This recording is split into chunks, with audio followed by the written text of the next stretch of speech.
Hi dear friends, welcome to Chalkboard Stories. അപ്പോൾ നമ്മുടെ ഇന്നത്തെ ടോപ്പിക് 10th പ്രിലിംസിന്റെ സ്റ്റേജ് 3യുടെ ഒരു ക്വസ്റ്റ്യൻ പേപ്പർ ആണ് നമ്മൾ ഇന്ന് വർക്ക്ഔട്ട് ചെയ്യുന്നത്. 11/25 ആണ് നമ്മുടെ ക്വസ്റ്റ്യൻ പേപ്പർ കോഡ് എന്ന് പറയുന്നത്. ഓക്കെ, അപ്പോൾ വരും ജൂലൈ 18 തീയതിയാണ് പ്രിലിംസ് വരുന്നത്. ബെവ്കോ LDക്കും അതേപോലെ തന്നെ കമ്പനി ബോർഡ് LGSനും ഒക്കെ ആയിട്ടുള്ള ഒറ്റ പ്രിലിംസ് ആണ് വരുന്നത്. അപ്പോൾ അതിന് മുമ്പായിട്ട് നമുക്ക് മാക്സിമം ക്വസ്റ്റ്യൻ പേപ്പർ ഒക്കെ നിങ്ങൾ വർക്ക്ഔട്ട് ചെയ്ത് കഴിഞ്ഞാൽ അത് നമുക്ക് വളരെയധികം എന്താണ് എക്സാമിന് നമുക്ക് വളരെയധികം യൂസ്ഫുൾ ആയിരിക്കും. ഓക്കെ, നമ്മുടെ ഫസ്റ്റ് ക്വസ്റ്റ്യനിലേക്ക് പോകാം. ഇന്ത്യയുടെ ഭാവി നിർണ്ണയിക്കുന്നത് ഇന്ത്യയുടെ ക്ലാസ് മുറികളിലാണ്. ഈ പ്രസ്താവന ആരുമായി ബന്ധപ്പെട്ടിരിക്കുന്നു? ആരുമായിട്ടാണ് ബന്ധപ്പെട്ടിരിക്കുന്നത്? ഗാന്ധിജി, രാധാകൃഷ്ണൻ, ലക്ഷ്മണസ്വാമി, മുതലിയാർ, DS കോത്താരി. ആരുമായിട്ടാണ്? അത് ഡോക്ടർ DS കോത്താരിയാണ്. അതായത് 1964 ഇന്ത്യയുടെ വിദ്യാഭ്യാസ നയത്തെ പറ്റി പഠിക്കാനായിട്ട് ഒരു കമ്മീഷൻ രൂപവൽക്കരിക്കുന്നുണ്ട്. അതിന്റെ അധ്യക്ഷനായിരുന്നു ആര്? നമ്മുടെ DS കോത്താരി. ഓക്കെ, അതുകൊണ്ട് തന്നെയാണ് ഈ കമ്മീഷനെ എന്തറിയപ്പെടുന്നത്? DS കോത്താരി അല്ലെങ്കിൽ കോത്താരി കമ്മീഷൻ എന്നറിയപ്പെടാനുള്ള റീസണും എന്തായിരുന്നു? ഈ ഒരു കാരണം കൊണ്ടായിരുന്നു. ഓക്കെ, അപ്പൊ ഏതാണ്? ഇന്ത്യയുടെ ഭാവി നിർണ്ണയിക്കുന്നത് ഇന്ത്യയുടെ ക്ലാസ് മുറികളിലാണ് എന്ന് അഭിപ്രായപ്പെട്ടത് ആരാണ്? Doctor DS കോത്താരിയാണ്. രണ്ടാമത്തെ ക്വസ്റ്റ്യനിലേക്ക് പോകാം. ലോകമെമ്പാടും മനുഷ്യാവകാശ ദിനമായി ആചരിക്കുന്നത് എന്നാണ്? ഡിസംബർ 10 മനുഷ്യാവകാശ ദിനം എന്ന് പറയുന്നത്. നമുക്കറിയാം 1948 ഡിസംബർ 10 ഐക്യരാഷ്ട്രസഭയുടെ പൊതുസഭ എന്ത് ചെയ്യുന്നത്? ഒരു സാർവത്രിക മനുഷ്യാവകാശ പ്രഖ്യാപനം, universal declaration of human rights അഥവാ UDHR എന്ന് പറയുന്നത്, അത് പ്രഖ്യാപിക്കുന്നത്. ഓക്കെ, അതിന്റെ ഒരു ഓർമ്മയ്ക്കായിട്ടാണ് എന്ത് ചെയ്യുന്നത്? ഈ പറയുന്ന മനുഷ്യാവകാശ ദിനം ഡിസംബർ 10 ആചരിക്കുന്നത്. ഇനി അങ്ങനെയാണ് ഒരു ദേശീയ മനുഷ്യാവകാശ സംരക്ഷണ നിയമം വരുന്നത്. ഇതിന്റെ ഭാഗമായിട്ട് ഏത് വർഷമാണ്? അത് 1993 അങ്ങനെ നമുക്ക് എന്ത് വരുന്നുണ്ട്? ദേശീയ മനുഷ്യാവകാശ കമ്മീഷനും സംസ്ഥാനങ്ങളിലും എന്ത് വരുന്നുണ്ട്? മനുഷ്യാവകാശ കമ്മീഷൻ രൂപവൽക്കരിക്കുന്നുണ്ട്. അങ്ങനെയാണെങ്കിൽ ഡിസംബർ 1 പ്രത്യേകത എന്താണ്? ഡിസംബർ 1 എന്ന് പറയുന്നത് വേൾഡ് എയ്ഡ്സ് ഡേ ആണ്. ലോക എയ്ഡ്സ് ദിനമാണ് എന്ത്? നമ്മുടെ ഡിസംബർ 1 എന്ന് പറയുന്നത്. ഡിസംബർ 24 ചോദിച്ചു കഴിഞ്ഞാൽ എന്താണ്? നാഷണൽ കൺസ്യൂമർ ഡേ അഥവാ ഉപഭോക്തൃ ദിനം. ദേശീയ ഉപഭോക്തൃ ദിനമാണ് എന്തെന്ന് പറയുന്നത്? ഡിസംബർ 24 എന്ന് പറയുന്നത്. ഓക്കെ, നെക്സ്റ്റ് നോക്കാം. ഫ്രാൻസ് തുമ്മിയാൽ യൂറോപ്പിനാകെ ജലദോഷം പിടിക്കും എന്ന് പറഞ്ഞത് ആരെന്നാണ് ചോദിച്ചിരിക്കുന്നത്. ആരാണ് അങ്ങനെ പറയുന്നത്? അതാണ് മെറ്റർണിക്. ആരാണ്? മെറ്റർണിക്. നമ്മുടെ വിപ്ലവങ്ങളുമായിട്ട് ബന്ധപ്പെട്ടതാണ് അല്ലെ ഈ കോട്ട് എന്ന് പറയുന്നത്. ഇനി എങ്കിൽ ചോദിക്കട്ടെ, ഞാനാണ് രാഷ്ട്രം എന്ന് പറഞ്ഞത് ആരാണ്? ഞാനാണ് രാഷ്ട്രം. ഫ്രഞ്ച് വിപ്ലവമായിട്ട് ബന്ധപ്പെട്ട് നമുക്ക് പഠിക്കുന്നതൊക്കെയാണ് ഇതൊക്കെ. ഞാനാണ് രാഷ്ട്രം എന്ന് പറഞ്ഞത് ആരാണ്? ലൂയി 14 ലൂയി 14 ഞാനാണ് രാഷ്ട്രം എന്ന് പറഞ്ഞത്. എങ്കിൽ എനിക്ക് ശേഷം പ്രളയം എന്ന് പറഞ്ഞത് ആരാണ്? എനിക്ക് ശേഷം പ്രളയം എന്ന് പറഞ്ഞത് അത് ലൂയി 15 ലൂയി 15 എനിക്ക് ശേഷം പ്രളയം എന്ന് പറഞ്ഞത്. നിങ്ങൾക്ക് റൊട്ടി ഇല്ലെങ്കിൽ എന്താ? കേക്ക് തിന്നൂടെ എന്ന് പറഞ്ഞത് ആരാണ്? റൊട്ടി ഇല്ലെങ്കിൽ എന്താ? കേക്ക് തിന്നൂടെ. അതായത് ഭക്ഷണം പോലും ഇല്ലാതിരുന്ന സമയത്ത് അവിടുത്തെ സ്ത്രീജനങ്ങൾ എന്ത് ചെയ്യുന്നുണ്ട്? കൊട്ടാരത്തിലേക്ക് മാർച്ച് ചെയ്യുമ്പോൾ അവിടുത്തെ റൊട്ടി ഇല്ല എന്നും പറഞ്ഞിട്ടാണ് മാർച്ച് നടത്തുന്നത്. അപ്പൊ അവിടുത്തെ ആ രാജ്ഞി ചോദിക്കുകയാണ് റൊട്ടി ഇല്ലെങ്കിൽ എന്താ? കേക്ക് തിന്നൂടെ എന്നുള്ളത്. കാര്യം അവരെ സംബന്ധിച്ചിടത്തോളം അവർ സ്ഥിരം കഴിക്കുന്ന സാധനം എന്താണ്? കേക്കാണ്. ആ ഒരു കൺസെപ്റ്റിലാണ് അവർ അങ്ങനെ ചോദിക്കുന്നത്. അപ്പൊ എന്താണ്? അതാരാണ്? മേരി അന്റോണിറ്റ്. ഇതെപ്പോഴും ചോദിക്കുന്നതാണ് കേട്ടോ. മേരി അന്റോണിറ്റ് ആണ് എന്ത് പറയുന്നത്? റൊട്ടി ഇല്ലെങ്കിൽ എന്താ? കേക്ക് തിന്നൂടെ. ഇനി ചോദിക്കുന്നു, മനുഷ്യൻ സ്വതന്ത്രനായി ജനിക്കുന്നു പക്ഷെ എല്ലായിടത്തും അവൻ ചങ്ങലകളിലാണ് എന്ന് പറയുന്നത് ആരാണ്? അത് റൂസോയാണ്. ഓക്കെ, അപ്പൊ ഏതാണ്? റൂസോ. മനുഷ്യൻ സ്വതന്ത്രനായി ജനിക്കുന്നു, അവൻ എല്ലായിടത്തും ചങ്ങലകളിലാണെന്ന് പറയുന്നത് റൂസോയാണ്. Rousseau, Voltaire, Montesquieu. ഫ്രാൻസുമായി ബന്ധപ്പെട്ട് ഫ്രഞ്ച് വിപ്ലവവുമായി ബന്ധപ്പെട്ട തത്വചിന്തകരാണ് റൂസോ, വോൾട്ടയർ, മൊണ്ടസ്ക്യൂ എന്ന് പറയുന്നത്. ഓക്കെ, നെക്സ്റ്റ് നോക്കാം. കടത്തനാടൻ സിംഹം എന്നറിയപ്പെടുന്ന കേരള നവോത്ഥാന നായകനാര്? ആരാണ് കടത്തനാടൻ സിംഹം എന്നറിയപ്പെടുന്നത്? വാഗ്ഭടാനന്ദൻ, ശ്രീനാരായണ ഗുരു, കൂറൂളി ചേകോൻ, അയ്യങ്കാളി. ആരാണ്? അത് കൂറൂളി ചേകോൻ ആണ് കടത്തനാടൻ സിംഹം എന്നറിയപ്പെടുന്നത്. ഓക്കെ, നമ്മുടെ 19-ാം നൂറ്റാണ്ടിന്റെ സമയത്ത് വടക്കൻ മലബാറിൽ ഉണ്ടായിരുന്ന എന്താണ് ഫ്യൂഡൽ പ്രമാണിമാർക്കൊക്കെ എതിരെയുള്ള പോരാടിയ ഒരു ഇതിഹാസ നായകനാണ് ആര്? കൂറോളി ചോഗാൻ എന്ന് പറയുന്നത്. ഓക്കെ, ഇദ്ദേഹത്തെ അറിയപ്പെടുന്ന മറ്റൊരു പേരാണ് കേരളത്തിലെ റോബിൻ ഹുഡ് എന്ന്. അതായത് അദ്ദേഹം എന്ത് ചെയ്യുന്നുണ്ടായിരുന്നു? ധനികരിൽ നിന്നൊക്കെ ഓരോന്നൊക്കെ പിടിച്ചു പറിച്ച് എന്ത് ചെയ്യുന്നുണ്ട്? പാവപ്പെട്ടവർക്ക് കൊടുക്കുമായിരുന്നു. അതുകൊണ്ട് തന്നെ കേരളത്തിലെ റോബിൻ ഹുഡ് എന്നറിയപ്പെട്ട വ്യക്തിയുമാണ് ആര്? കൂറോളി ചോഗോൻ എന്ന് പറയുന്നത്. ഓക്കെ ആണല്ലോ. നെക്സ്റ്റ് നോക്കാം. രാജ്യത്തെ സമ്പൂർണ്ണ ഡിജിറ്റൽ കോടതി കേരളത്തിലെ ഏത് ജില്ലയിലാണ് ആരംഭിച്ചത്? സമ്പൂർണ്ണ ഡിജിറ്റൽ കോടതി എവിടെയാണത്? എറണാകുളം, തിരുവനന്തപുരം, കൊല്ലം, പാലക്കാട്. ഡിജിറ്റൽ കോടതി കൊല്ലം. സമ്പൂർണ്ണ ഡിജിറ്റൽ കോടതി എവിടെയാണ്? കൊല്ലമാണ്. ഓക്കെ, അതായത് ഈ പറയുന്ന എന്താണ് ചെക്ക് കേസുകൾ പോലുള്ള നെഗോഷ്യബിൾ ഇൻസ്ട്രുമെന്റ് ആക്ട് കേസുകൾ പരിഗണിക്കുന്നതിനായി രാജ്യത്തെ ആദ്യത്തെ സമ്പൂർണ്ണ ഡിജിറ്റൽ കോടതി ആരംഭിച്ചത് കൊല്ലം ജില്ലയിലാണ്. ഓക്കെ ആണല്ലോ. ഇനി അതേപോലെ കേരള ഹൈക്കോടതിക്ക് ഒരു പ്രത്യേകതയുണ്ട്, അത് പരീക്ഷയ്ക്ക് മിക്കപ്പോഴും ചോദിക്കുന്നതാണ്. ഇന്ത്യയിലെ ആദ്യത്തെ കടലാസ് രഹിത ഹൈക്കോടതി ഏതെന്ന് ചോദിക്കാറുണ്ട്. അതേതാണ്? കേരള ഹൈക്കോടതിയാണ്. അതായത് നമ്മുടെ ഫയലിംഗ് മുതൽ കേസ് തുടങ്ങുന്ന അത് മുതൽ അവസാനം വരെയുള്ള എല്ലാ കാര്യങ്ങളും എന്താണ്? ഡിജിറ്റൽ സംവിധാനത്തിലേക്കാണ് അത് മാറുന്നത്. അതുകൊണ്ടാണ് അതിനെ എന്ത് പറയുന്നത്? കടലാസ് രഹിത കോടതി അഥവാ പേപ്പർലെസ് ഹൈക്കോടതി എന്ന് പറയുന്നത്. നെക്സ്റ്റ് നോക്കാം. അപ്പൊ ഇവിടെ എന്താണ് പറയുന്നത്? സമ്പൂർണ്ണ ഡിജിറ്റൽ കോടതി കൊല്ലത്തും കടലാസ് രഹിത രാജ്യത്തെ കടലാസ് രഹിത കോടതി ചോദിച്ചാൽ അത് കേരള ഹൈക്കോടതിയുമാണ്. ഗ്രീനിച്ച് സമയം 0 ഡിഗ്രി അതായത് 2 PM ആകുമ്പോൾ ഇന്ത്യയിലെ സമയം എത്രയെന്നാണ് ചോദിക്കുന്നത്. അതായത് നമ്മൾ എപ്പോഴും കണക്കാക്കുന്നത് എങ്ങനെയാണ്? നമ്മുടെ ഗ്രീനിച്ച് ടൈമിനേക്കാൾ ഇന്ത്യയിലെ സമയം എന്ന് പറയുന്നത് 5.5 മണിക്കൂറാണ്. 5.5 മണിക്കൂർ വ്യത്യാസമാണുള്ളത്. എത്രയാണ്? 5.5 മണിക്കൂർ. എങ്ങനെയാണ്? നമ്മൾ മുന്നിലാണ്, 5.5 മണിക്കൂർ മുന്നിൽ. അപ്പോൾ ഗ്രീനിച്ച് സമയം 2 PM ആകുമ്പോൾ നമ്മുടെ സമയം ചോദിച്ചാൽ എന്ത് ചെയ്യണം? പ്ലസ് ഈ പറയുന്ന 5.5 മണിക്കൂർ കൂട്ടിയാൽ മതി. 5.5യോട് 2 കൂട്ടുമ്പോൾ നമുക്ക് എന്ത് കിട്ടും? 7.5 എന്ന് കിട്ടും. 7.5 എന്ത് AM ആണോ PM ആണോ? 7.5 PM ആണ്. ഓക്കെ, അപ്പൊ ഗ്രീനിച്ച് സമയത്തേക്കാൾ ഇന്ത്യയിലെ സമയം എന്താണ്? 5.5 മണിക്കൂർ മുന്നിലാണ്. അപ്പൊ 2 PM ആകുമ്പോൾ എന്ത് ചെയ്യണം? 5.5 കൂട്ടണം. 1 ചോദിക്കുന്നെങ്കിൽ എന്ത് ചെയ്യണം? 1 പ്ലസ് എന്ത് ചെയ്യണം? 5.5 കൂട്ടണം. ഓക്കെ, അപ്പൊ 5.5 ആൻസർ വരേണ്ടത് ഏതാണ്? 7.5 PM ആണ്. താഴെ പറയുന്നവയിൽ ധനനയവുമായി ബന്ധപ്പെട്ട് ശരിയായ പ്രസ്താവന. ഈ നയം നടപ്പിലാക്കുന്നത് ബജറ്റിലൂടെയാണ്. പൊതുകടം, പൊതുചെലവ്, പൊതുവരുമാനം എന്നിവയെ സംബന്ധിച്ച് സർക്കാർ നയമാണ് ധനനയം എന്ന് പറയുന്നത്. ധനനയത്തിന്റെ ലക്ഷ്യങ്ങളിൽ ഒന്നാണ് അനാവശ്യ ചെലവുകൾ നിയന്ത്രിക്കുക എന്നുള്ളത്. ഓക്കെ, ഇതെല്ലാം നമ്മുടെ ടെക്സ്റ്റ് ബുക്കില് ഓൾറെഡി നമ്മൾ ക്ലാസ് ചെയ്യാറുണ്ട്. SCRT നമ്മൾ ചെയ്തിട്ടുണ്ട്. ഇങ്ങനെ തന്നെ ധനനയത്തിന്റെ ലക്ഷ്യങ്ങൾ എന്ന് പറയുന്നത് ഒരു ബോക്സ് തന്നെ അവർ തന്നിട്ടുണ്ട്. അപ്പൊ ഇതെന്താണ്? ഇവയെല്ലാം ഇതുമായിട്ട് ബന്ധപ്പെട്ടതാണ്. ഓക്കെ, അതായത് ഒരു രാജ്യത്തിന് എന്തൊക്കെ വേണം, എന്തൊക്കെ സാമ്പത്തിക വളർച്ച കൈവരിക്കാനായിട്ട് എങ്ങനെയൊക്കെയാണ് ആ ഒരു വരുമാനത്തെയും ചെലവിനെയൊക്കെ ക്രമീകരിക്കുന്നതെന്ന് പറയുന്നതിനെയാണ് നമ്മൾ ധനനയം എന്ന് പറയുന്നത്. ഓരോ വർഷവും എന്ത് ചെയ്യുന്നുണ്ട്? കേന്ദ്ര സർക്കാർ ബജറ്റിലൂടെ എന്ത് ചെയ്യുന്നുണ്ട്? ഈ പറയുന്ന ധനനയം പറയും. ഓക്കെ, ധനനയവുമുണ്ട്, അതേപോലെ തന്നെ എന്തുണ്ട്? പണനയവുമുണ്ട്. പണനയം അഥവാ മോണിറ്ററി പോളിസി എന്ന് പറയും. മോണിറ്ററി പോളിസി നടപ്പാക്കുന്ന എന്താണ്? കേന്ദ്ര ബാങ്കാണ്. കഴിഞ്ഞൊരു പരീക്ഷയ്ക്ക് ഉണ്ടായിരുന്ന ക്വസ്റ്റ്യൻ ആണ്, ധനനയത്തിന്റെ ഏജന്റ് ആയിട്ട് വർക്ക് ചെയ്യുന്നു എന്ന് പറഞ്ഞ് RBIയുടെ ഒരു സ്റ്റേറ്റ്മെന്റ് തന്നിട്ടുണ്ടായിരുന്നു. അതും ശരിയാണ്. ധനനയം അതായത് ബജറ്റിലൂടെയാണ് നടപ്പിലാക്കുന്നതെങ്കിലും അതിന്റെ ഒരു ഏജന്റ് ആയിട്ട് കറക്റ്റ് അതിന്റെ മോണിറ്റർ ചെയ്യുന്നതും ബാക്കി മുന്നോട്ട് കൊണ്ടുപോകുന്നതൊക്കെ RBI ആയിട്ട് ബന്ധപ്പെട്ടതാണ്. അതുകൊണ്ട് RBIയുമായി ബന്ധപ്പെട്ട പ്രസ്താവന എന്ന് പറഞ്ഞ് അത് ശരിയായിട്ട് തന്നിട്ടുണ്ടായിരുന്നു. ഓക്കെ, ധനനയം ധനകാര്യ മന്ത്രാലയം അഥവാ സർക്കാരാണ്. പണനയമാണെങ്കിൽ എവിടെയാണത്? കേന്ദ്ര ബാങ്കാണ്. ഇന്ത്യയിൽ ഏതാണ്? അപ്പോൾ അത് റിസർവ് ബാങ്ക് ആയിരിക്കും. ഭരണഘടന എത്രാമത്തെ ഭേദഗതി അനുസരിച്ചാണ് വോട്ടിംഗ് പ്രായം 21 നിന്ന് 18 മാറ്റിയത്? പലതവണ ചോദിച്ച ചോദ്യമാണ്. 21 നിന്ന് 18 ആക്കിയത് 61ാം ഭേദഗതിയാണ്. 1988 ഈ ഭേദഗതി എന്ത് ചെയ്യുന്നത്? പാർലമെന്റ് പാസ്സാക്കുന്നത്. എന്നിട്ട് 1989 മാർച്ച് 28 ഇത് എന്ത് ചെയ്യുന്നുണ്ട്? ഇത് പ്രാബല്യത്തിൽ വരുന്നുണ്ട്. അത് നടപ്പാക്കുമ്പോൾ ആരായിരുന്നു പ്രധാനമന്ത്രി എന്ന് പറയുന്നത്? 1989 കാലഘട്ടം എന്ന് പറയുമ്പോൾ നമുക്കറിയാം അത് രാജീവ് ഗാന്ധി ആയിരുന്നു ആ സമയത്തെ പ്രധാനമന്ത്രി എന്ന് പറയുന്നത്. ഓക്കെ, ഇനി എന്താണ്? ആർട്ടിക്കിൾ ഏതിലാണ് മാറ്റം വന്നത്? 326. ആർട്ടിക്കിൾ 326 എന്ത് വരുന്നത്?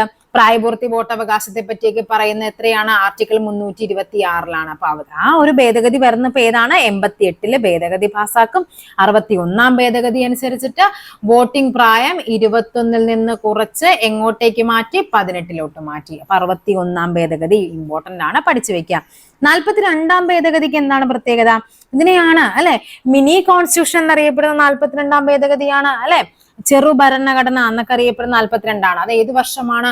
1976. എങ്കിൽ സ്വത്തവകാശം നീക്കുന്നത് ഏതാണ്? അത് 44-ാം ഭേദഗതിയാണ്. 1978. 4 4 കൂടി കൂട്ടുമ്പോൾ എന്താണ്? 8 കിട്ടും. ഇവിടെ നോക്കിക്കേ, 4 2 കൂടി കൂട്ടുമ്പോൾ 6 കിട്ടും. ഇത് രണ്ടും ഒന്ന് പഠിച്ചു വെക്കണം, ഇത് രണ്ടും തിരിഞ്ഞു പോകരുത്. ഇനി 74-ാം ഭേദഗതിയുമായിട്ട് ബന്ധപ്പെട്ട് എന്താണ്? അതായത് നമ്മുടെ നഗരസഭകൾക്ക് 73 പഞ്ചായത്ത് രാജ് ആണെങ്കിൽ 74 നഗരസഭകൾക്ക്, മുനിസിപ്പാലിറ്റികൾക്കുള്ള ഭരണഘടനാപരമായ സാധുത നൽകിയതാണ് 74-ാം ഭേദഗതി. അപ്പൊ പഠിച്ചു വെച്ചോ, ഭരണഘടനയുടെ 61-ാം ഭേദഗതി അനുസരിച്ച് വോട്ടിംഗ് പ്രായം 21-ൽ നിന്ന് 18-ലോട്ട് മാറ്റി. നെക്സ്റ്റ് നോക്കാം, വിഴിഞ്ഞം തുറമുഖം സ്ഥിതി ചെയ്യുന്നത് എവിടെയാണെന്ന്. ഏത് താലൂക്കിലാണ് വിഴിഞ്ഞം തുറമുഖം വരുന്നത്? നെടുമങ്ങാട്, ചിറയൻകീഴ്, നെയ്യാറ്റിൻകര, കാട്ടാക്കട. എവിടെയാണ്? നെയ്യാറ്റിൻകരയിലാണ് വിഴിഞ്ഞം തുറമുഖം. നമ്മുടെ തിരുവനന്തപുരം ജില്ലയിലാണ് എന്ത് വരുന്നത്? നെയ്യാറ്റിൻകര വരുന്നത്. ഓക്കെ, അതായത് നമ്മുടെ ഏതാണ്? കേരളത്തിന്റെ തെക്കേ അറ്റത്തുള്ള പ്രദേശമായ അല്ലെ, ആ നമ്മുടെ നെയ്യാറ്റിൻകര എന്ന് പറയുന്നത് തന്നെ നമുക്ക് ഇമ്പോർട്ടന്റ് ആണ് കേട്ടോ. അതായത് വിഴിഞ്ഞം തുറമുഖവുമായി ബന്ധപ്പെട്ട പല പല ക്വസ്റ്റ്യൻസ് കയറി ചോദിക്കാറുണ്ട്. എന്നായിരുന്നു അതിന്റെ ഉദ്ഘാടനം കഴിഞ്ഞ് ചോദിച്ചു കഴിഞ്ഞാൽ, നിർമ്മാണ ഉദ്ഘാടനം ചോദിച്ചു കഴിഞ്ഞാൽ അത് 2015-ലായിരുന്നു നിർമ്മാണത്തിന്റെ ഉദ്ഘാടനം തുടങ്ങിയത്, ഡിസംബർ 5-ന്. അതായത് ആദ്യത്തെ മദർഷിപ്പ്, അതായത് ആഴക്കടൽ ട്രാൻസ്ഷിപ്മെന്റ് കണ്ടെയ്നറുകളൊക്കെ വരുന്ന ഒരു തുറമുഖമാണ് എന്തെന്ന് പറയുന്നത്? വിഴിഞ്ഞം തുറമുഖം. വിഴിഞ്ഞം തുറമുഖമായിട്ട് ബന്ധപ്പെട്ടുള്ള ഫാക്ട്സ് നന്നായിട്ട് വായിച്ചിട്ട് വേണം പോകാനായിട്ട്. അത് എങ്ങനെ വേണമെങ്കിലും കയറി പരീക്ഷയ്ക്ക് ചോദിക്കാനായിട്ട് വളരെയധികം ചാൻസ് ഉണ്ട്. നെക്സ്റ്റ് നോക്കാം, മൺസൂൺ മഴയും ഇടവിട്ട വേനൽ മഴയും വേനൽക്കാലവും മാറി മാറി അനുഭവപ്പെടുന്ന പ്രദേശങ്ങൾ രൂപപ്പെടുന്ന മണ്ണിനം എന്ത്? ഓക്കെ, ഏത് മണ്ണിനമാണ്? കറുത്ത മണ്ണ്, എക്കൽ മണ്ണ്, പർവ്വത മണ്ണ്, ലാറ്ററൈറ്റ് മണ്ണ്. ഏതായിരിക്കും അത്? മൺസൂൺ മഴയും വരും, വേനൽക്കാലവും ഇങ്ങനെ മാറി മാറി വന്നുകൊണ്ടിരിക്കും. അങ്ങനെയുള്ള സ്ഥലങ്ങളിൽ രൂപപ്പെടുന്ന മണ്ണാണ് എന്ത്? ലാറ്ററൈറ്റ് മണ്ണെന്ന് പറയുന്നത്. ഓക്കെ, അതായത് നമ്മുടെ ഇങ്ങനെയുള്ള സാഹചര്യങ്ങളിൽ ലീച്ചിങ് എന്ന പ്രക്രിയ, അതും കൂടി ഒന്ന് പഠിച്ചു വെക്കണേ. ലീച്ചിങ് എന്ന പ്രക്രിയയിലൂടെയാണ് എന്ത് വരുന്നത്? ഈ മണ്ണ് രൂപപ്പെടുന്നത്. അതായത് അലൂമിനിയത്തിന്റെ അയിരുകളെ വേർതിരിക്കുന്ന പ്രക്രിയ ഇത് നമ്മൾ കെമിസ്ട്രിയിൽ പഠിക്കുന്നുണ്ട്. അതെന്താണ്? ലീച്ചിങ് ആണ്. അതായത് നമ്മുടെ കനത്ത മഴയിലേക്ക് വരുമ്പോഴേക്കും നമ്മുടെ പാറകളിൽ സിലിക്ക പോലുള്ള ധാതുക്കളൊക്കെ ഒലിച്ചു പോകും.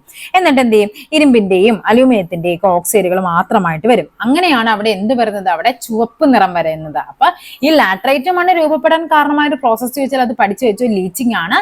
അപ്പൊ എന്താണ്? മൺസൂൺ മഴയും ഇടവിട്ട് വേനൽക്കാലവും മാറി മാറി അനുഭവപ്പെടുന്ന പ്രദേശങ്ങളിൽ വരുന്ന മണ്ണിനം ചോദിച്ചു കഴിഞ്ഞാൽ ഏതാണ്? ലാറ്ററൈറ്റ് ആണ്. ഇന്ത്യയിൽ ഏറ്റവും കൂടുതൽ റബ്ബർ ഉൽപ്പാദിപ്പിക്കുന്ന സംസ്ഥാനം ഏത്? എവിടെയാണ് ഏറ്റവും കൂടുതൽ റബ്ബർ? നമ്മുടെ കേരളത്തിലാണ് അല്ലെ, കേരളത്തിലാണ് ഏറ്റവും കൂടുതൽ റബ്ബർ.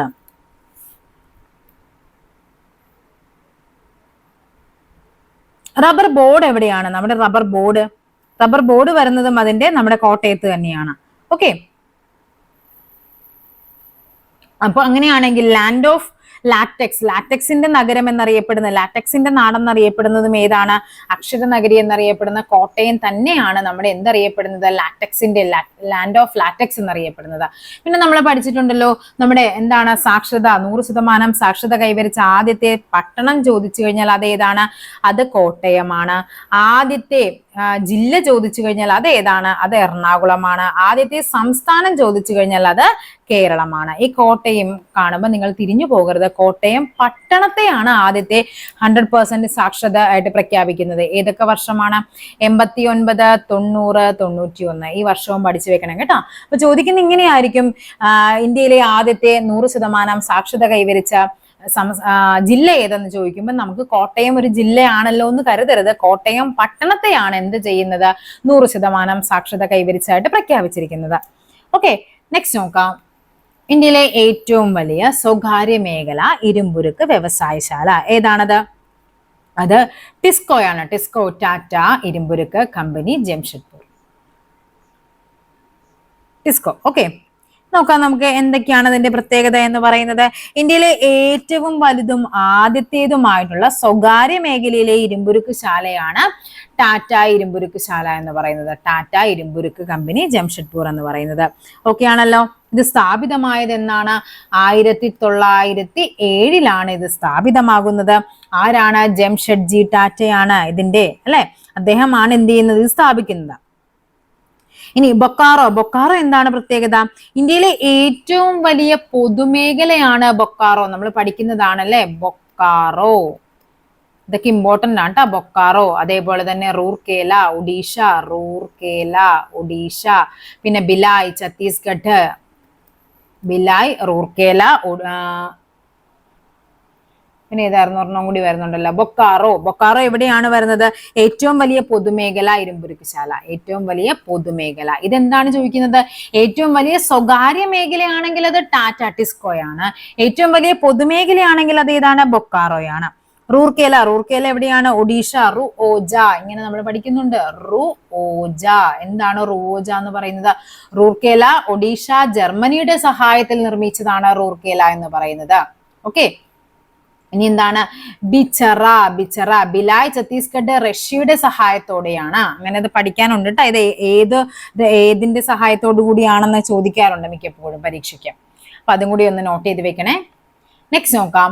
ഇന്ത്യയിലെ ഏറ്റവും വിസ്തൃതവും പഴക്കം ചെന്നതും ഉറപ്പേറിയ ശിലകളുമായി നിർമ്മിക്കപ്പെട്ട ഭൂവിഭാഗം ഏതെന്നാണ് ചോദിച്ചിരിക്കുന്നത്. ഏറ്റവും വിസ്തൃതമാണ്, ഏറ്റവും പഴക്കം ചെന്നതാണ്, ഉറപ്പേറിയതാണെങ്കിൽ അത് പഠിച്ചു വെച്ചു. അത് ഉപദ്വീപീയ പീഠഭൂമിയാണ്. ഏകദേശം ഭയങ്കര അല്ലെ, നമ്മുടെ ഇന്ത്യ ഇങ്ങനെയാണ് വരുന്നതെങ്കിൽ ഇന്ത്യയുടെ ഈ ഒരു ഭാഗത്ത് ഒരു ത്രികോണാകൃതിയിൽ ഇങ്ങനെ വരുന്നതാണ് എന്താ?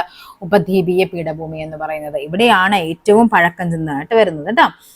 ഇവിടെയാണ് നമ്മുടെ ധാതുക്കളുടെ കലവറ. ധാതു കലവറ എന്നറിയപ്പെടുന്നത് ഏതാണ്? നമ്മുടെ ഉപദ്വീപീയ പീഠഭൂമിയാണ് ധാതു കലവറ.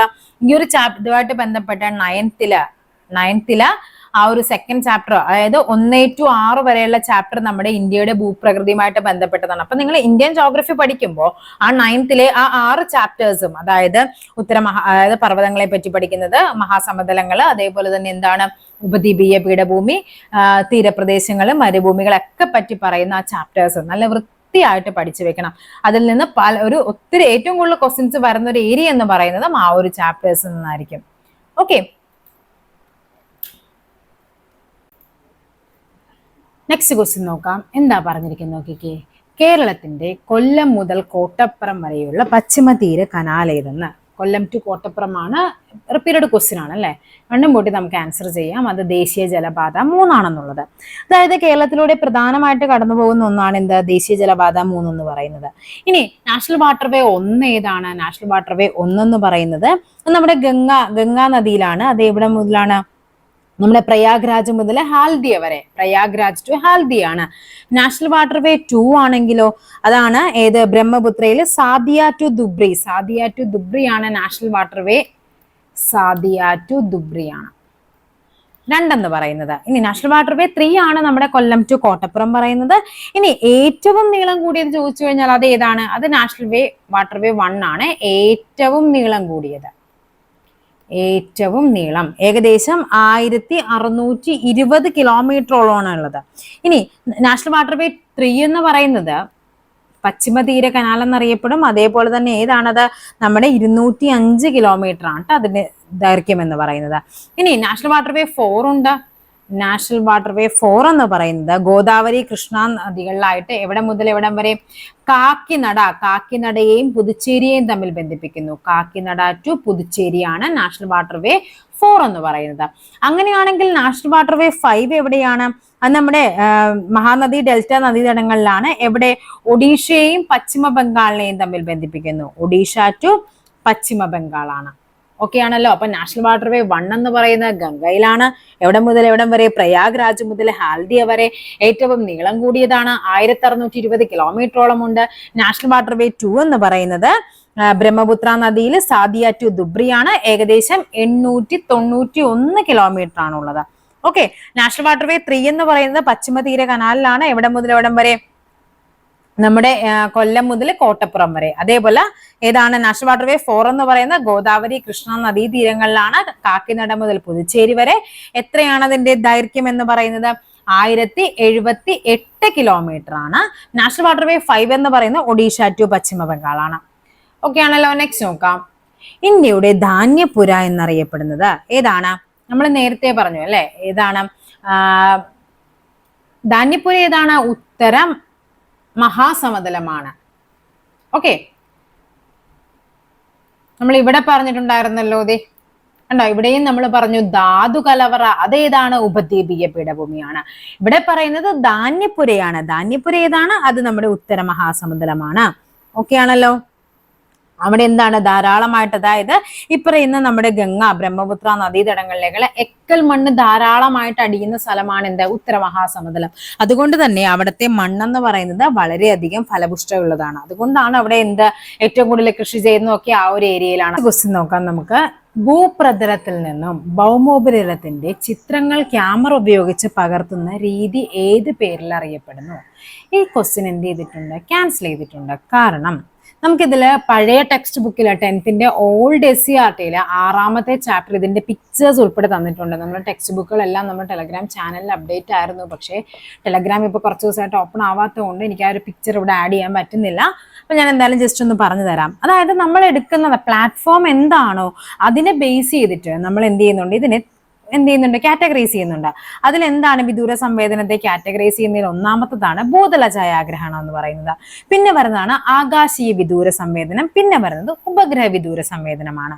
അതായത് എന്താണ് ഭൂതല ഛായാഗ്രഹണം എന്ന് പറഞ്ഞാൽ ഭൂപ്രതലത്തിൽ നിന്നോ അതിന്റെ ഉയർന്ന ഏതെങ്കിലും പ്രതലത്തിൽ നിന്നോ എന്താണ് ഭൗമോപരിതലത്തിന്റെ ഏതെങ്കിലും ഒരു ക്യാമറ ഉപയോഗിച്ചെടുക്കുന്നതിനെയാണ് നമ്മൾ എന്ത് പറയുന്നത്, നമ്മൾ ഈ പറയുന്ന ഭൂതല ഛായാഗ്രഹണം. ഇപ്പൊ നമ്മളൊരു യാത്രയൊക്കെ പോകുകയാണെങ്കിൽ നമ്മളൊരു മലയുടെ മേളിൽ നിന്നൊക്കെ നമ്മൾ ജസ്റ്റ് പിക്ചേഴ്സ് എടുക്കത്തില്ലേ, അതിനെ നമുക്ക് ഭൂതല ഛായാഗ്രഹണം, അതായത് ഭൂമിയുടെ പ്രതലത്തിൽ നിന്നാണ്. ഇനി ആകാശീയ വിദൂര സംവിധാനം എന്ന് പറയുമ്പോൾ എന്താണ്, അതായത് വിമാനത്തിൽ ഉറപ്പിച്ചിട്ടുള്ള ക്യാമറകളിലൂടെ സഹായത്തോടു കൂടി നമ്മൾ പിക്ചേഴ്സ് എടുക്കുന്നതിനാണ് ആകാശീയം എന്ന് പറയുന്നത്. പിന്നെയുള്ളത് ഉപഗ്രഹ വിദൂര സംവേദനം. അതായത് എന്താണ്, അതായത് കൃത്രിമ ഉപഗ്രഹങ്ങളിൽ ഘടിപ്പിച്ചിരിക്കുന്ന സംഭവങ്ങളിൽ ഉപയോഗിച്ചിട്ട് നമ്മൾ പിക്ചേഴ്സ് എടുക്കുന്നത്. ഈ ക്വസ്റ്റ്യൻ എന്ത് ചെയ്തിട്ടുണ്ട്? PSC ക്യാൻസൽ ചെയ്തിട്ടുണ്ട്. ഓക്കെ, നെക്സ്റ്റ് നോക്കാം. അപ്പൊ എന്താണ് ഛായാഗ്രഹണം മൂന്നും എന്താണെന്ന് മനസ്സിലായല്ലോ. എന്തൊക്കെയാണ് ഭൂമിയുടെ പ്രതലത്തിൽ നിന്ന് എടുക്കുന്നതിനെ ഭൂതല ഛായാഗ്രഹണം എന്ന് പറയുന്നു, ആകാശത്തെ വിമാനങ്ങളിൽ നിന്ന് എടുക്കുന്നതിനെ ആകാശീയ വിദൂരം എന്ന് പറയുന്നു, പിന്നെയുള്ളത് ഉപഗ്രഹ വിദൂര സംവേദനമാണ്. ഇന്ത്യയുടെ തെക്കേ അറ്റത്തുള്ള സംസ്ഥാനം ഏത്? ഇന്ത്യയുടെ തെക്കേ അറ്റം എന്ന് ചോദിക്കുമ്പോൾ ഇവിടെ നമുക്ക് കന്യാകുമാരി വരും. നമുക്ക് ഉപദ്വീപീയ ഇന്ത്യയുടെ വരുമ്പോഴാണ് അതിൽ ആൻസർ എന്ത് ചെയ്യുന്നത്, മാറ്റം വരുന്നത്. ഇന്ദിരാ പോയിന്റ്, ഇന്ദിരാ കോൾ എന്ന് പറയുമ്പോൾ എവിടെയാണ്? ഇന്ത്യയുടെ അല്ലെ വടക്കേ അറ്റമാണ് ഇന്ദിരാ കോള് വരുന്ന ആകാശത്താണ്. അപ്പൊ വടക്കേ അറ്റമാണെന്നൊക്കെ ഓർത്തിരിക്കുക. ഈ ക്വസ്റ്റ്യനും എന്താണ്, ഇത് രണ്ടും നമുക്ക് ആൻസർ ആയിട്ട് പറയാവുന്നതുകൊണ്ട് തന്നെ ഈ ക്വസ്റ്റ്യൻ എന്ത് ചെയ്തിട്ടുണ്ട്? ക്യാൻസൽ ചെയ്തു. നെക്സ്റ്റ് നോക്കാം. ഇന്ത്യയുടെ കാലാവസ്ഥയെ സ്വാധീനിക്കാത്ത ഘടകം. അക്ഷാംശീയ സ്ഥാനം സ്വാധീനിക്കുന്നുണ്ട്, ഭൂപ്രകൃതി സ്വാധീനിക്കുന്നുണ്ട്, സമുദ്രത്തിന്റെ സാമീപ്യം സ്വാധീനിക്കുന്നുണ്ട്, പശ്ചിമാസ്വസ്ഥതയും സ്വാധീനിക്കുന്നുണ്ട്. ഈ ക്വസ്റ്റ്യനും എന്ത് ചെയ്തു? PSC ക്യാൻസൽ ചെയ്തു. നെക്സ്റ്റ് നോക്കാം. പടിഞ്ഞാറൻ തീരസമതലവുമായി ബന്ധപ്പെട്ട് ശരിയായ പ്രസ്താവന. ഇത് നമ്മുടെ ടെക്സ്റ്റ് ബുക്കില് പടിഞ്ഞാറൻ തീരസമതലം, കിഴക്കൻ തീരസമതലം എന്നും പറഞ്ഞ് നല്ല വ്യക്തമായിട്ട് തന്നിരിക്കുന്ന ഒരു ബോക്സ് ആണിത്. ആ ഒരു ബോക്സിനെ ബേസ് ചെയ്തിട്ടാണ് ഈ ക്വസ്റ്റ്യൻ വന്നിരിക്കുന്നത്. നോക്കാം നമുക്ക് എന്താണ് ആൻസർ എന്ന്. താരതമ്യേന വീതി കുറവാണ്. പടിഞ്ഞാറൻ തീരസമതലമാണ് പറയുന്നത്. താരതമ്യേന വീതി കുറവാണ്. ബംഗാൾ ഉൾക്കടലിനും പൂർവ്വഘട്ടത്തിനും ഇടയിൽ സ്ഥിതി ചെയ്യുന്നു. റാൻ ഓഫ് കച്ച് മുതൽ കന്യാകുമാരി വരെ നീളുന്നു. വീതി താരതമ്യേന കൂടുതൽ. അപ്പൊ ഇവിടെ നമുക്ക് ഈസി ആയിട്ട് നമുക്ക് മനസ്സിലാക്കാൻ പറ്റുന്ന ഒരു കാര്യം ഒന്നെങ്കിൽ വീതി കുറവ് അല്ലെങ്കിൽ വീതി കൂടുതൽ. അപ്പൊ 1ഉം 4ഉം കൂടി ആൻസർ ആയിട്ട് എന്തായാലും വരില്ല. അപ്പൊ അങ്ങനത്തെ ഓപ്ഷൻ ഇല്ല. ബംഗാൾ ഉൾക്കടലിനും നമുക്കറിയാം ഇവിടെയാണ് ഇന്ത്യ അല്ലെ. ഇവിടെ വരുന്നത് എന്താണ്? അറബിക്കടലാണ്. ഇവിടെയാണ് ബംഗാൾ ഉൾക്കടൽ വരുന്നത്. അപ്പൊ അറബിക്കടലിനും എന്താണ് നമ്മുടെ പശ്ചിമഘട്ടത്തിനും ഇടയിലാണ് എന്ത് സ്ഥിതി ചെയ്യുന്നത്? നമ്മുടെ പടിഞ്ഞാറൻ തീരസമതലം. ഇവിടെയാണ് എന്ത് പൂർവ്വഘട്ടം വരുന്നത്, ഇവിടെ പശ്ചിമഘട്ടം. അപ്പൊ എന്താണ് ഈ സ്റ്റേറ്റ്മെന്റ്? തെറ്റാണ്. 2 തെറ്റാണെന്ന് നമുക്ക് മനസ്സിലായി. സോ 2 ഉള്ളതെല്ലാം അങ്ങ് കട്ട് ചെയ്തു. ഒന്നും നോക്കണ്ട. ആൻസർ ഏതാണ്? ഓപ്ഷൻ സി ആണ് ആൻസർ. 1ഉം 3ഉമാണ് ശരി. എന്താണ്? താരതമ്യേന വീതി കുറവാണ്, ശരിയാണ്. റാൻ ഓഫ് കച്ച് മുതൽ കന്യാകുമാരി വരെ നീളുന്നു. സോ ആൻസർ വരേണ്ടത് ഓപ്ഷൻ സി 1ഉം 3ഉമാണ് ഇവിടെ ശരിയായ പ്രസ്താവനയായിട്ട് വരേണ്ടത്. ഓക്കെ ആണല്ലോ. ഇങ്ങനെയുള്ള ക്വസ്റ്റ്യൻസ് വരുമ്പോൾ നമുക്ക് അറിയാവുന്ന എന്തെങ്കിലുമായിട്ട് കണക്ട് ചെയ്ത് ആൻസറിലേക്ക് എത്താനായിട്ട് നോക്കണം കേട്ടോ. നെക്സ്റ്റ് നോക്കാം. ഇനി അതേപോലെ തന്നെ നമ്മുടെ പടിഞ്ഞാറൻ തീരസമതലത്തിൽ വീണ്ടും തിരിക്കുന്നുണ്ടല്ലോ. ഗുജറാത്ത് തീരം, കൊങ്കൺ തീരം, മലബാർ തീരം എന്ന് പറയുന്നത്. എങ്ങനെയാണ്? ഗുജറാത്ത് തീരം എന്ന് പറയുന്നത് കച്ച് കത്തിയവാറൊക്കെ വരുന്നത്. നമ്മുടെ കൊങ്കൺ എന്ന് പറയുന്ന മഹാരാഷ്ട്ര, ഗോവ വരുന്നത്. മലബാർ എന്ന് പറയുന്നത് കർണാടക, കേരളം ഒക്കെ ഉൾപ്പെടുന്നത് മലബാർ തീരത്തിലാണ് വരുന്നത്. ഓക്കെ, നെക്സ്റ്റ് നോക്കാം. ഇന്ത്യയിലെ ഏറ്റവും ഉയരം കൂടിയ കൊടുമുടി, ഈ ക്വസ്റ്റിനും എന്ത് ചെയ്തു? ക്യാൻസൽ ചെയ്തു. ദക്ഷിണേന്ത്യയിലെ ഏറ്റവും ഉയരം കൂടിയ കൊടുമുടി ഏതാണ്? അത് ആനമുടിയാണ്. 2695 മീറ്റർ ആണ് ആനമുടിയുടെ ഉയരം എന്ന് പറയുന്നത്. എവിടെയാണ് ആനമുടി സ്ഥിതി ചെയ്യുന്നത്? ഇടുക്കി ജില്ലയില്, അല്ലെ? ഇടുക്കി ജില്ലയിലെ ദേവികുളം താലൂക്കിലാണ് ആനമുടി സ്ഥിതി ചെയ്യുന്നത്. ലോകത്തിലെ ഏതെന്ന് ചോദിച്ചു കഴിഞ്ഞാൽ അത് ഏതാണ്? എവറസ്റ്റ് ആണ്. ഓക്കെ, ഈ ക്വസ്റ്റിനും എന്ത് ചെയ്തിട്ടുണ്ട്? ക്യാൻസൽഡ് ആണ്. നെക്സ്റ്റ് നോക്കാം. ചുവടെ പറയുന്ന സാമൂഹ്യ പരിഷ്കർത്താക്കളിൽ അയ്യങ്കാളിയുമായി ബന്ധമില്ലാത്തത് ഏതെന്നാ ചോദിക്കുന്നത്. അല്ലാത്തതാണേ നമുക്ക് വേണ്ടത്. കല്ലുമാല സമരത്തിന് നേതൃത്വം നൽകി, തെക്കേ ഇന്ത്യയിൽ ആദ്യമായി കണ്ണാടി പ്രതിഷ്ഠ നടത്തി, പിന്നെ ഏതാണ് പറയുന്നത്? പിന്നോക്ക ജാതിക്കാർക്ക് സ്കൂൾ വിദ്യാഭ്യാസം നൽകണമെന്ന് വാദിച്ചു. കല്ലുമാല സമരം നമ്മൾ പഠിച്ചിട്ടുണ്ട്. അയ്യങ്കാളിയുമായി ബന്ധപ്പെട്ട ഒരു മോക്ക് ടെസ്റ്റ് നമ്മൾ ചെയ്തിട്ടുണ്ട്. കാണാത്തവരെന്ത് ചെയ്യുക? ഒന്ന് കണ്ടു നോക്കുക. അയ്യങ്കാളി പഠിച്ചിട്ട് വേണം കേട്ടോ അത് കണ്ടു നോക്കാനായിട്ട്. അപ്പൊ എന്താണ് ഇത്? ഇത് ശരിയാണ്. തെക്കേ ഇന്ത്യയിൽ ആദ്യമായി കണ്ണാടി പ്രതിഷ്ഠ നടത്തിയത് ആരാണ്? അത് നമ്മുടെ വൈകുണ്ഠസ്വാമിയാണ്. വൈകുണ്ഠസ്വാമി. സോ ആൻസർ എന്താണ്? ഇത് തെറ്റാണ്. ബന്ധമില്ലാത്തതല്ലേ നമുക്ക് വേണ്ടത്. സോ ആൻസർ 2 മാത്രം എന്ന് പറയുന്ന ഒരു ഓപ്ഷൻ ഉണ്ടോ നോക്കാം. ഓക്കെ, 2 തെറ്റാണെന്ന് നമുക്ക് മനസ്സിലായി. സോ ഇവിടെ 1 ശരിയാണ്. 1ഉം 2 എന്നുള്ള ഓപ്ഷൻ മാറ്റാം, 3 മാത്രം എന്നുള്ള ഓപ്ഷൻ മാറ്റാം. ഒന്നുകിൽ 2 മാത്രം, അല്ലെങ്കിൽ 2ഉം 3ഉം. പിന്നോക്ക ജാതിക്കാർക്ക് സ്കൂൾ വിദ്യാഭ്യാസം നൽകണമെന്ന് വാദിച്ചു. ഇതും ശരിയായ പ്രസ്താവനയാണ്. നമ്മൾ പഠിക്കുന്നുണ്ടല്ലേ ആ ഒരു സ്കൂളുമായിട്ട് ബന്ധപ്പെട്ടൊക്കെ. ഊരുട്ടമ്പലം ലഹളയും അതേപോലെ തന്നെ എന്താണ് പഞ്ചമി എന്ന പെൺകുട്ടിക്ക് വേണ്ടിയിട്ട് വാദിച്ചതും ഒക്കെ നമ്മൾ പഠിക്കുന്നുണ്ട്. അപ്പൊ എന്താണ് ഇവിടെ ആൻസർ ആയിട്ട് വരേണ്ടത്? 2 മാത്രമാണ് ഇവിടെ തെറ്റായ പ്രസ്താവന. നെക്സ്റ്റ് നോക്കാം. തിരുക്കൊച്ചി സംസ്ഥാനം രൂപീകൃതമായതെന്ന്. തിരുക്കൊച്ചിയാണ്. ഓക്കെ, എന്നാണ് തിരുക്കൊച്ചി രൂപീകൃതമായത്? 1949 ജൂലൈ 1 തിരുക്കൊച്ചി ഐക്യകേരള രൂപീകരണത്തിന്റെ മുന്നോടിയായിട്ടാണ് തിരുവിതാംകൂറിനെയും കൊച്ചിയെയും യോജിപ്പിച്ചിട്ട് 1949 ജൂലൈ 1 എന്ത് വരുന്നുണ്ട്?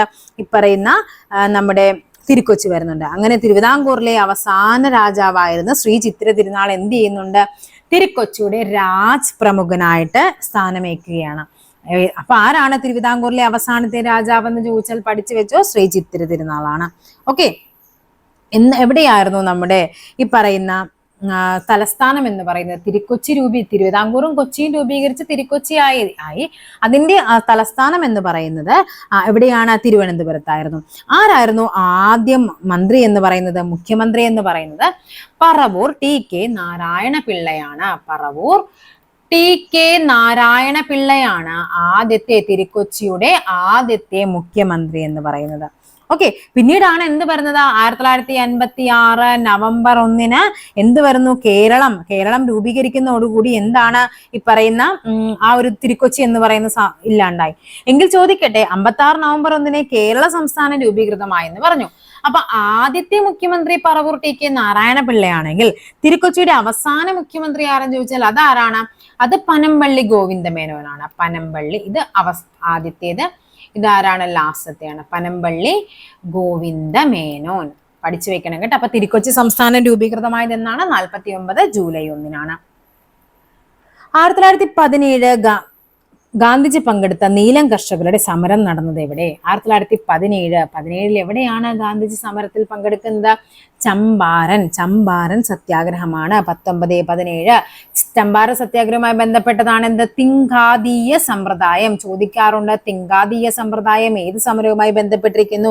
ചമ്പാരൻ സത്യാഗ്രഹം. അതായത് പണ്ട് കാലങ്ങളിൽ കർഷകർ എന്താണ്, അവരുടെ കൃഷിഭൂമിയുടെ 20 ഭാഗമായിട്ട് മുറിച്ചാൽ അതിനെ 3 ഭാഗത്ത് എന്ത് കൃഷി ചെയ്യണം? നീലം കൃഷി ചെയ്യണമെന്ന് നിർബന്ധമായിരുന്നു. ഇതിനെയാണ് തിങ്കാതീയ സമ്പ്രദായം എന്ന് പറയുന്നത്. ഈ ഒരു സമ്പ്രദായവുമായി ബന്ധപ്പെട്ടിട്ടാണ് എന്ത് ചെയ്യുന്നത്? ഗാന്ധിജി ഇടപെടുകയും അവിടെ എന്ത് ചെയ്യുന്നത്? സമരം നടത്തുകയും ചെയ്യുന്നത്.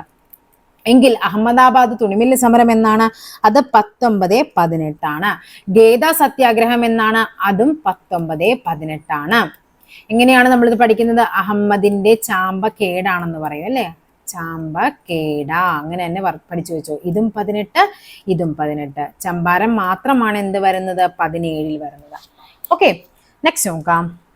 ബനാറസ് സംസ്കൃത കോളേജിന്റെ സ്ഥാപകൻ ആരാണ് ബനാറസ് സംസ്കൃത കോളേജ്? അത് ജോനാഥൻ ഡങ്കൻ ആണ്. Jonathan Duncan. 1791 എന്ത് രൂപീകൃതമാകുന്നത്? ഈ പറയുന്ന ബനാറസ്, അതായത് ഇന്നത്തെ വാരണാസി. ഓക്കെ, അവിടെ ആരാണ് അന്നത്തെ ബ്രിട്ടീഷ് റെസിഡന്റ് ആയിരുന്ന ജൊനാഥ് ടങ്കൻ ആണ് എന്ത് ചെയ്യുന്നത്, അവിടെ ഒരു സംസ്കൃത കോളേജ് സ്ഥാപിക്കുന്നത്. അതായത് നമ്മുടെ ഹിന്ദു നിയമങ്ങളും ശാസ്ത്രങ്ങളും എല്ലാം എന്ത് ചെയ്യണം, പഠിപ്പിക്കാനും അല്ലെ നല്ല യോഗ്യരായിട്ടുള്ള ഇന്ത്യക്കാരെ വാർത്തെടുക്കാനായിരുന്നു അദ്ദേഹം എന്ത് ചെയ്യുന്നത്, ഈ പറയുന്ന സംസ്കൃത കോളേജ് ആരംഭിക്കുന്നത്. വില്യം ജോൺസിന്റെ പ്രത്യേകത എന്താണ്? വില്യം ജോൺസ് 1784 കൽക്കട്ടയിൽ എന്താണ് Asiatic society of Bengal, Asiatic society of Bengal സ്ഥാപിച്ചതാരെന്ന് ചോദിക്കാറുണ്ട്. ഏഷ്യാറ്റിക് സൊസൈറ്റി ഓഫ് ബംഗാൾ 1784 ആരാണ്? വില്യം ജോൺസ് ആണ്. ആരാണ്? ദേവേന്ദ്രനാഥ ടാഗോർ. ദേവേന്ദ്രനാഥ ടാഗോറിന് നമ്മൾ എന്താണ് പഠിക്കാറുള്ളത്? തത്വബോധിനി സഭ. അദ്ദേഹമായിട്ട് ബന്ധപ്പെട്ട് മിക്കപ്പോഴും ചോദിക്കുന്ന ക്വസ്റ്റ്യൻ ഏതാണ്? തത്വബോധിനി സഭയുടെ സ്ഥാപകൻ ആരാണ്? ദേവേന്ദ്രനാഥ ടാഗോർ ആണ്. ദയാനന്ദ സരസ്വതിയുമായിട്ട് ബന്ധപ്പെട്ട് ഏറ്റവും കൂടുതൽ ചോദിക്കുന്ന ചോദ്യം ഏതാണ്? ആര്യ സമാജം. ആര്യ സമാജം ഏത് വർഷമാണ്? 1875 ആര്യ സമാജം സ്ഥാപിച്ചത് ആരാണ്? ദയാനന്ദ സരസ്വതി. വേദങ്ങളിലേക്ക് മടങ്ങുക എന്ന് അഭിപ്രായപ്പെട്ടത്, വേദങ്ങളിലേക്ക് മടങ്ങുക എന്ന് അഭിപ്രായപ്പെട്ടത് ആരാണ്? ഈ പറയുന്ന ദയാനന്ദ സരസ്വതിയാണ്. ഓക്കെ, നെക്സ്റ്റ് നോക്കാം. താഴെ പറയുന്നവയിൽ ഗാന്ധി ഇർവിൻ ഉടമ്പടിയുമായി ബന്ധമില്ലാത്തത് നോക്കാം. നിയമലംഘന പ്രസ്ഥാനം പിൻവലിക്കും, പ്രവിശ്യകൾ ദ്വിഭരണം അവസാനിപ്പിക്കും, രാഷ്ട്രീയ തടവുകാരെ മോചിപ്പിക്കും. അപ്പൊ നമുക്ക് നോക്കാം എന്താണ് ഗാന്ധി ഇർവിൻ ഉടമ്പടി എന്ന് നോക്കാം. ഓക്കെ, അതായത് ഇവിടെ പ്രവിശ്യകളിലെ ദ്വിഭരണം എന്ന് പറയുന്നത് government of India act 35 government of India ആക്ടുമായി ബന്ധപ്പെട്ടതാണ്. അപ്പൊ ഇവിടുത്തെ ആൻസർ എന്ന് പറയുന്നത് ഓപ്ഷൻ സി 2 മാത്രമാണ്. അപ്പൊ ഗാന്ധി ഇർവിൻ ഉടമ്പടി എന്ന് പറയുന്നത് 1931 മാർച്ച് 5 ഗാന്ധി ഇർവിൻ ഉടമ്പടി എന്ത് ചെയ്യുന്നത്, ഒപ്പുവെക്കുന്നത്. അതായത് നിയമലംഘന പ്രസ്ഥാനം ശക്തമാവുന്ന സാഹചര്യത്തിൽ അന്നത്തെ വൈസ്രോയി ആയിരുന്ന ഇർവിൻ പ്രഭുവും ഗാന്ധിജിയും തമ്മിൽ കുറെ ചർച്ചയൊക്കെ നടത്തിയിട്ട് അവര് ഒരു ഉടമ്പടി ഒപ്പുവെക്കും. അതിനെയാണ് ഗാന്ധി ഇർവിൻ ഉടമ്പടി എന്ന് പറയുന്നത്. അതിന്റെ പ്രധാനപ്പെട്ട വ്യവസ്ഥകൾ ഒന്നാമത്തേതാണ് നിയമലംഘന പ്രസ്ഥാനം എന്ത് ചെയ്യുന്നുണ്ട്, അത് പിൻവലിക്കും. എന്നിട്ട് അദ്ദേഹം പറയുവാണ് അവിടെ ആ സമയത്താണ് അവിടെ എന്ത് രണ്ടാം വട്ടമേശ സമ്മേളനത്തിൽ പങ്കെടുക്കാമെന്നും അദ്ദേഹം സമ്മതിക്കുന്നുണ്ട്. നമുക്കറിയാം രണ്ടാം വട്ടമേശ സമ്മേളനത്തിലാണ് ഗാന്ധിജി പങ്കെടുക്കുന്നത്. അപ്പൊ ഈ ഗാന്ധി ഇർവിൻ ഉടമ്പടി പ്രകാരമാണ് അദ്ദേഹം നിയമലംഘന പ്രസ്ഥാനം പിൻവലിക്കുകയും രണ്ടാം വട്ടമേശ സമ്മേളനത്തിൽ പങ്കെടുക്കാമെന്ന് പറയുകയും ചെയ്യുന്നത്. പിന്നെ എന്താണ്? രാഷ്ട്രീയ തടവുകാരെ മോചിപ്പിക്കാമെന്ന് പറയും. ഓക്കെ, അതായത് എന്താണ്, ആ സമയത്ത് അക്രമ പ്രവർത്തനങ്ങൾ ഒന്നും ഏർപ്പെടാത്ത കുറെ രാഷ്ട്രീയ തടവുകാരുണ്ടായിരുന്നു, അവരെല്ലാവരെയും മോചിപ്പിക്കാമെന്ന് വാഗ്ദാനം ചെയ്യുന്നുണ്ട്. അതേപോലെ തന്നെ എന്താണ്, ഉപ്പ് നിയമം ലംഘിക്കാതെ സ്വന്തം ആവശ്യത്തിനായിട്ട് ഉപ്പുണ്ടാക്കാൻ തീരദേശവാസികൾക്ക് അനുവാദം നൽകുന്നതും എന്തിലൂടെയാണ്? ഈ പറയുന്ന ഗാന്ധി ഇർവിൻ ഉടമ്പടിയിലൂടെയാണ്. പിന്നെ എന്താണ്, വിദേശ മദ്യ ഷാപ്പുകൾക്കും തുണിക്കടകൾക്കും മുന്നിൽ സമാധാനപരമായ പിക്കറ്റിങ്ങിന് അനുവാദം നൽകുന്നതും എന്താണ്? ഗാന്ധി ഇർവിൻ ഉടമ്പടിയാണ്. 1931 മാർച്ച് 5 കൂടി ഓർത്തിരിക്കുക. ഓക്കെ, ഇപ്പൊ 25 ക്വസ്റ്റ്യൻ ആയിട്ടുണ്ട്. നമുക്ക് മൊത്തം 100 ക്വസ്റ്റ്യൻ ആണ് വരുന്നത്. ബാക്കിയുള്ള നമുക്കൊരു 20ഓളം മാത്സ് നമ്മൾ ഓൾറെഡി വർക്ക്ഔട്ട് ചെയ്തിട്ടുണ്ട്. ബാക്കി 80 ക്വസ്റ്റ്യനിൽ ബാക്കി ക്വസ്റ്റ്യൻസ് നമുക്ക് അടുത്ത ക്ലാസ്സിൽ ചെയ്യാം. Thank you.